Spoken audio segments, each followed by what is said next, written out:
88,000 ऋषि उनके मुखिया शौनक जी हैं। तो सूत जी महाराज से कहते हैं कि बहुत वर्षों से ये धुएं से हमारी जटाएं धूमिल हो गई, लेकिन मुझे वो आनंद नहीं मिला जो आपकी श्रीमुख से सच्चिदानंद प्रभु के यश का श्रवण करने से प्राप्त हो रहा है। बहुत बड़ी बड़ी तपस्या और साधनाओं से जो भी कार्य नहीं बनता, भगवत यश से बन जाता है।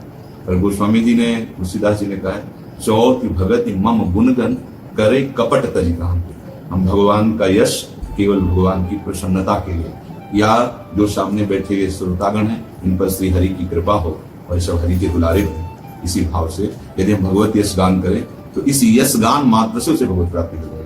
अन्य कोई साधन की आवश्यकता ही नहीं, क्योंकि जो भगवत यश गान करता है उसमें स्वाभाविक दैवी संप्रदाय का जागरण हो जाता है। स्वाभाविक, उसको चयन नहीं करना पड़ता कि अब मुझे अहिंसा का पालन करना है, अब मुझे ब्रह्मचर्य का पालन करना है, अब मुझे निःशोक होना है। केवल यश गान करते ही वो भगवान के महामहिमा में स्वरूप को प्राप्त हो जाता है। बस इसमें सावधानी यही है कि जहाँ इस मार्ग में कदम रखा जाता है तो इसमें बहुत बड़ा विष पहले मिलता है। जैसे समुद्र मंथन होता है ना, तो उसमें विष निकला ना, ऐसे ही सम्मानम कलयाति घोर गर्लम, जिसे हम पहचान नहीं पाते। सम्मानम कलयाति घोर गर्लम, नीचा पमानम सुधा। जब भगवान सुखदेव जी पधारते हैं सभा में तो उनकी शोभा क्या होती है? कुछ लोग कंकड़ मारते हैं, कुछ उपहास करते हैं, कुछ उन्हें विक्षिप्त पागल समझते हैं। लेकिन जब सभा मंडप में आते हैं तो उनके पिता पितामह आदि सब खड़े होते हैं। 16 वर्ष की अवस्था है, लेकिन उनसे श्रेष्ठ ज्ञान और श्रेष्ठ अवस्था वाले बैठे हैं। ऐसा नहीं कि ज्ञान है, भगवान पाराशर जी को कौन सा ज्ञान नहीं है, भगवान व्यास देव जी को कौन सा ज्ञान, लेकिन वो सभा में थे, ये सब महापुरुष थे। और जब श्री सुखदेव जी पधारे, क्यों? क्योंकि केवल भगवान में ही रमण करते, कहीं किंचन मात्र बाह्य व्यवहार में।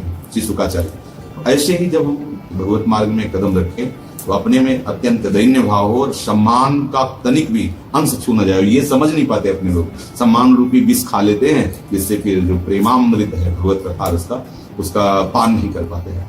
इसलिए श्रीपाद प्रभुदानंद जी ने कहा, सम्मानम कलयाति घोर गर्लम नीचापमानम सुधा, श्री राधा मुरली धरो भज सके वृंदावन मात्यज।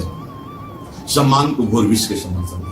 अब उससे हम कैसे बचे? जैसे बहुत से लोग प्रणाम करते हैं, नमस्कार करते हैं, विविध प्रकार की भागवतिक श्रद्धा अर्पित करते हैं, तो हम उसे इतना समझें कि हमारे गुरुदेव का वैभव है, ये हमारे आराध्य देव का वैभव है।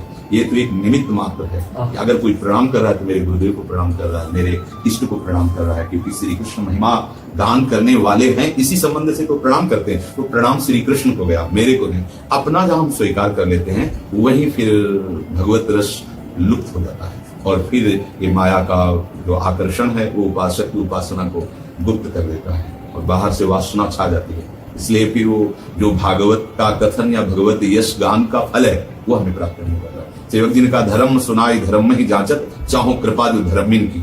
जो धर्म का गान करके धर्म में स्थिति चाहते हैं, मैं ऐसे धर्मात्माओं की कृपा चाहता हूँ। वो प्रेम धर्म हो, भागवत धर्म हो, वेद धर्म हो, पौराणिक धर्म हो। धर्म सुनाई धर्म में ही जांचत, चाहो कृपा जो धर्मिन की। अन्नस्य दोष गुण चिंतन आशुमुक्त्वा, सेवा कथा रसम हो नितराम विवर्तम।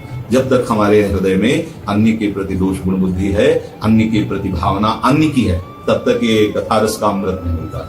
हम जिनको सुना रहे हो मेरे आराध्य देव हैं, अगर ऐसी सुदृढ़ वृत्ति हो गई, भागवत कथा का रहस्य हमारे हृदय में प्रकाशित हो जाएगा। कितना भी बड़ा कोई विद्वान हो, श्री सुखदेव जी के आंतरिक गुण राशि को नहीं जान सकता। कितना भी बड़ा हो व्याकरणाचार्य हो, और जब आप भागवत की शरण होकर भागवत बन जाएंगे तो भागवत का प्रकाश हो जाएगा आपके हृदय में। क्योंकि ये भगवान की जो लीलाएं है ना, ये बुद्धि से नहीं जानी जाती, ये कृपा से जानी जाती है। जहाँ कृपा का तो जो आप गान करो आपके सामने आने लगेगा, तभी तो गान करने वाले विवश हो जाते हैं, फिर बोल नहीं पाते, गदगद कंठ नयन बहा गिरा, पुलकित हो जाते हैं। यही हमारे गान का चलिए ध्यान रखना।